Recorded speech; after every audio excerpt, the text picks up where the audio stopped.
Before we start talking about the final quiz, there's a few things I want to say. It has the word final in there. I don't want you to get anxious and nervous and worried about, oh my gosh, it's like a final exam. No, it's not. It's just like a quiz. It's going to have 8 questions on it. The only thing that's different about this from the other quizzes you've taken all semester long is that you only get one attempt and you can't drop it. So I want you to be well prepared. I want you to do really well, but this isn't, don't think of it as a final exam that counts for a whole lot, because it's just a normal quiz. It's just over some of the main key ideas from the whole semester. And we're going to talk about those now. It's going to feel a little bit like an exam review. I'm not going to do any polling, but if you have questions, I want you to ask them. Some of this will feel like, boy, that's a long time ago. I don't know if I remember. That's okay. That's what we're talking about it today. And some of it will feel like, oh yeah, I remember this. This is no problem at all. That's what I'm hoping most of it is. But please don't make more out of this than it is. I want you to take it seriously and do your best, because you only get one attempt. But I don't want you to build it into something bigger than it is. It's just a quiz like any other quiz. Okay. Way back at the beginning of the semester, and about, I don't know, 5 minutes ago, we looked at having 2 equations and 2 variables. Pigs and chickens questions were way back at the beginning. A farmer looks out in the yard and sees pigs and chickens. He counts 24 heads and 80 feet. How many pigs are there? How many chickens are there? And the way that we approach this type of problem is we say that, okay, well, I'm going to let P count for my pigs. I'm going to let C count for my chickens. And let's see, there's 24 heads and 80 feet. So if we write down an equation about the feet, let's see, there's 4 feet for every pig plus 2 feet for every chicken. And adding them together, there's 80 feet. So that's an equation about the feet. And then the other equation I'm going to make is going to be about the heads. Well, pig has 1 head plus chicken has 1 head, and that's 24 total heads. So I have 2 equations, 2 variables. This is very similar to what we did a minute ago with our boat question.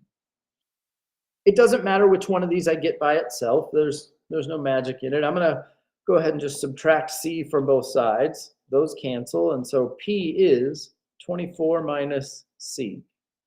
What that's going to allow me to do is to substitute into the other equation, where I can say wherever I see a P, I can put 24 minus C instead.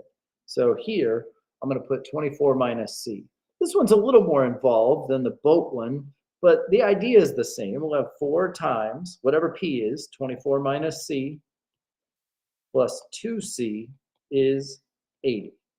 And then I'll solve this equation, because I have 1 variable now, and I'll know how many chickens there are. Okay, to solve this, the first thing we're going to do is distribute this 4 through the parentheses. 4 times 24, that's 96.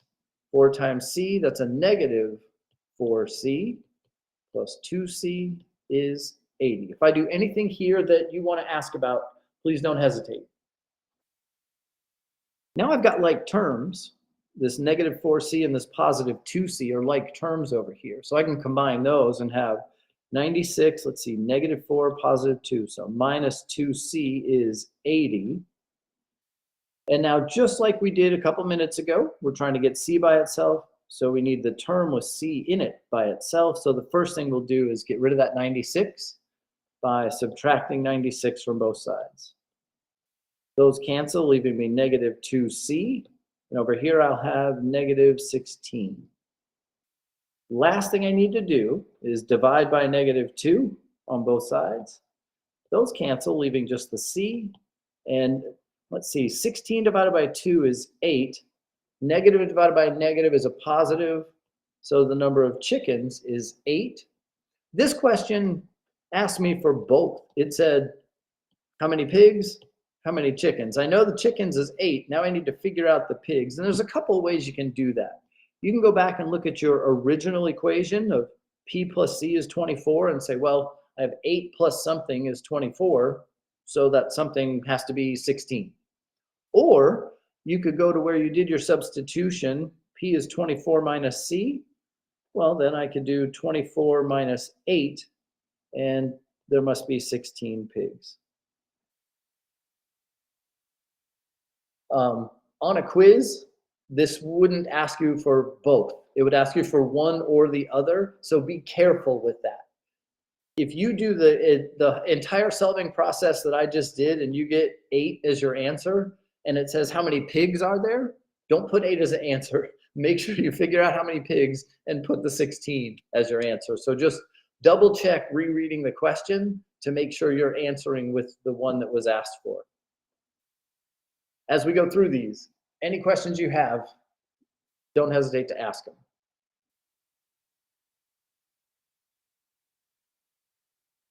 We did sequences. We did arithmetic and geometric sequences, and we're going to look at both. Arithmetic sequences are the ones that have a common difference, meaning we either add or subtract the same amount to get to the next term. And here we have 4, 11, 18. So our common difference, let's see, it's add 7, add 7. So we're going to add 7 every time. I'm not going to ask you to find the formula for the nth term on the final quiz. Instead, you might see something like, find the 5th term of this sequence. And so you have to recognize, okay, it's adding 7 every time. So if I add 7 again, that gives me 25. That's the 4th term. And I'll add 7 again. That gets me to 32. And that's the 5th term. So I do want you to know that you're looking for a common difference in an arithmetic sequence, but the question will be related to finding a certain term. Just to review geometric sequences, instead of having a common difference, a geometric sequence has a common ratio. We either multiply or divide by the same amount to get to the next term. So here it looks like that's times 3, times 3. And if we wanted to find the 5th term of this sequence, then we do 54 times 3, which is 162. And we do 162 times 3 to get to 486. And the 5th term of that sequence would be 486. Basically, you're recognizing what's going on with the pattern and then finding the appropriate term.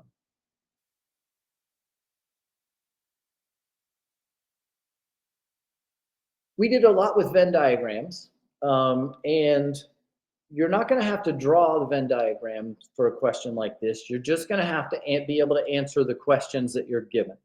So 50 tabled as the restaurant placed orders, 13 ordered appetizers, 41 ordered dinner, 8 ordered an appetizer and dinner. Now, I said you're not going to have to draw the Venn diagram, but I want to walk through that with you just as a refresher memory type of thing. So we have appetizers and we have dinner. So we have an A circle and a D circle for appetizers and dinner. When we fill in these regions, we always start with the overlap. 8 ordered an appetizer and dinner. So that's where the 8 came from. And then we go backwards from there and it says 41 ordered dinner. Well, that means I need a total of 41 in the dinner circle, and that's where this 33 comes from. We don't put 41 over there, we do 33 because we already have 8. That gets us to 41. And then 13 ordered appetizers, that needs to be in the appetizer circle. We already had 8, so we put 5 more in there.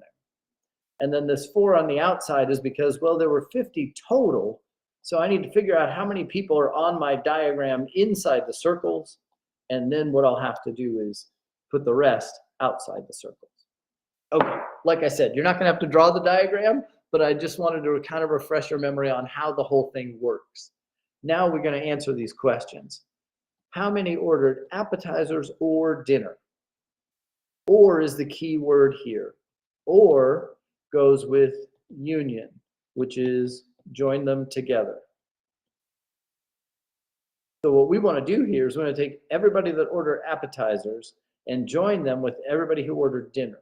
We do not want to count these people twice. We only count them once. So it's appetizers or dinner. We join those together. That's going to be 5 plus 8 plus 33 is 46. Feel free to ask whatever questions you might have. I know this is a long time ago, and some of our Venn diagram stuff was a little challenging, so it's perfectly fine for you to have questions. What I'm hoping is happening is, oh yeah, I remember this. That's perfect if that's what's happening. Then the second one, how many ordered dinner but not appetizers? So dinner is everybody inside the dinner circle, but not appetizers means if they ordered appetizers, we throw them out. And so that leaves us with the 33 that are over here. They're in the dinner circle, but they're outside of the appetizer circle. And so that's 33.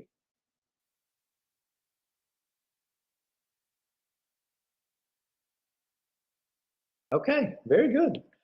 Now we get more recent, adding in other bases. And here we're doing 4, 7 base 8 added to 5, 5 base 8. The key here when we add in a base other than 10 is we don't carry 10. Because we're in base 8, if we need to carry, we're going to carry 8. And so when I add my 7 and 5 here and I get 7 and 5 would be 12, but I can't put 12 down there because this is base 8. There is no 12. So what I'm going to do is I'm going to carry 8 to the other column. And I'll put a 1 over there, but that 1 represents 8 because it's in the 8's place. And so this goes down by 8. And then I'll have 1 and 4 is 5 and 5, and that's 10. Well, I can't have 10 there, so I need to carry. What I've carried is 8, so this goes down by 8.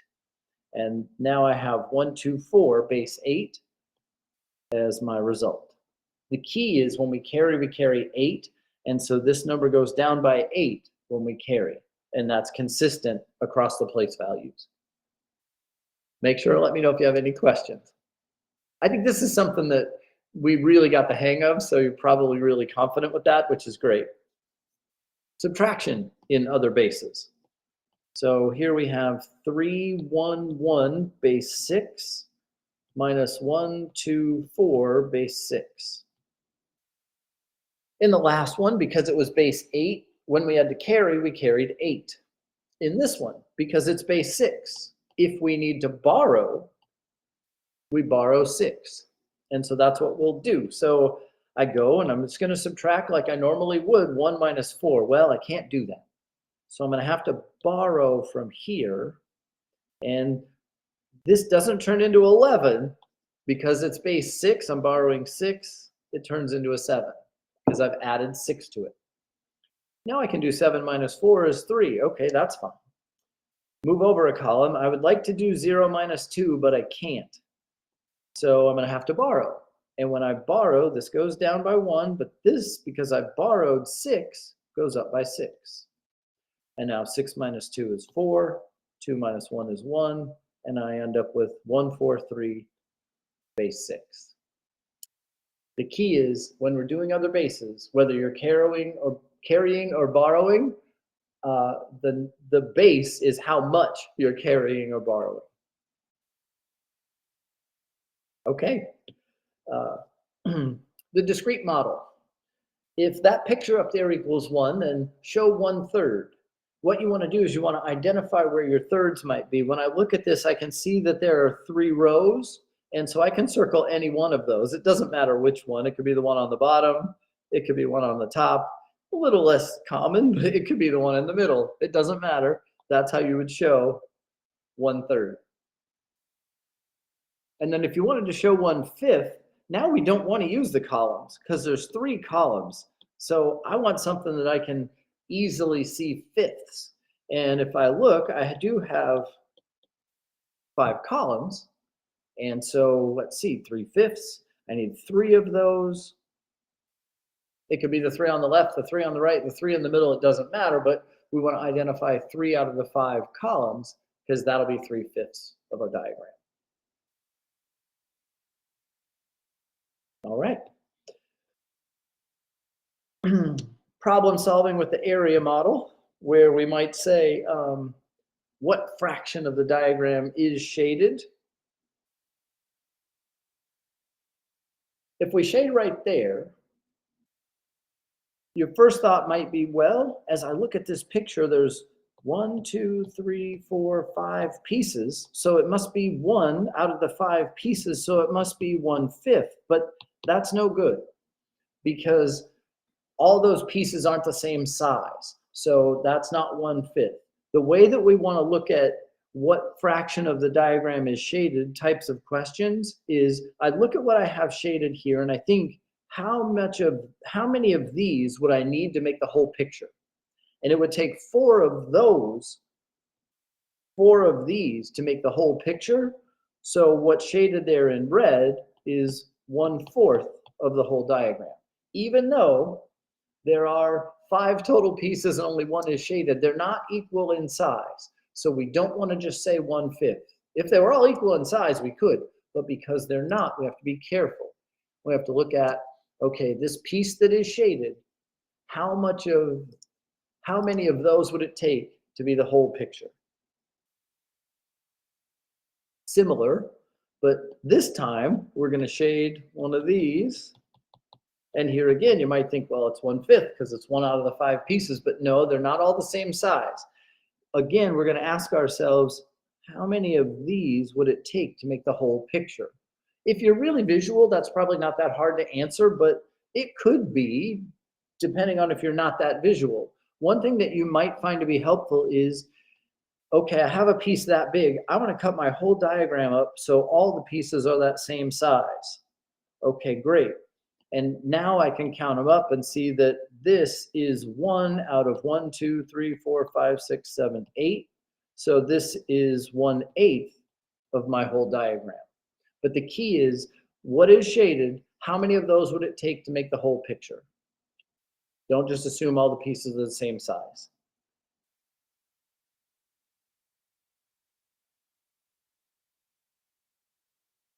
Very recent, greatest common factor. Find the greatest common factor of 90 and 105, and we're going to use prime factorization to do that. So I'm going to find the prime factorization of 90. I don't know, 9 and 10, 3 and 3, 2 and 5.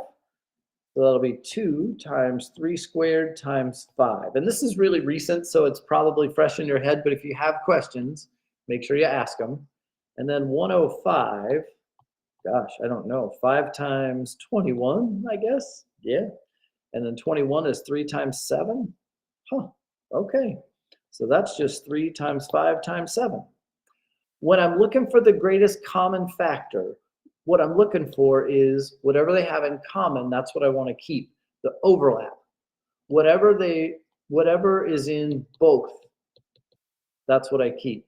So I have a 2 over here, but I don't have any 2's on the right, so I'm not keeping that. I have 3 squared. I only have 1 3 over there. What they have in common is just 1 3, so I'm only going to keep one of them, not both. This has a 5, this has a 5, so I'll keep the 5. This has a 7, there's no 7 over there, so I'm not doing that. I'm just keeping what they have in common, and that'll be 3 times 5. And the greatest common factor, the biggest number that would go into 90 that will also go into 105 is 15. Kind of knew this one was coming. Least common multiple of 90 and 105. I don't remember those prime factorizations, so I'm just going to do it again.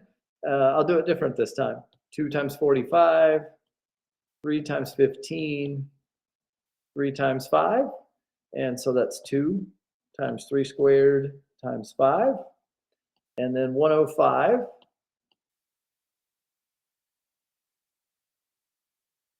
I wanted to do it different, but I can't. 5 times 21, 3 times 7, 3 times 5 times 7. With least common multiple, we don't look for what they have in common. Instead, we keep the highest power of every term that we have. So we're keeping everything. So let's see here. I have a 2, so I'm keeping the 2. I have 3 squared and 3, so I'm keeping 3 squared. I'm not going to multiply those and make it 3 to the third. I'm keeping the highest one, but I'm not smashing them together. I have a 5 over here, I have a 5 over here. I have a 7 over here. There's no 7 on the other side, but I'm keeping everything. And so 2 times 3 squared times 5 times 7. So 2 times 9 times 5 times 7, whatever that is the least common multiple. 2 times 9 times 5 times 7. 630. So the least common multiple of 90 and 105 is 630. If I was looking for a common denominator for 90 and 105, 630 would be the smallest one I'd be able to find. The smallest number that they would both go into evenly.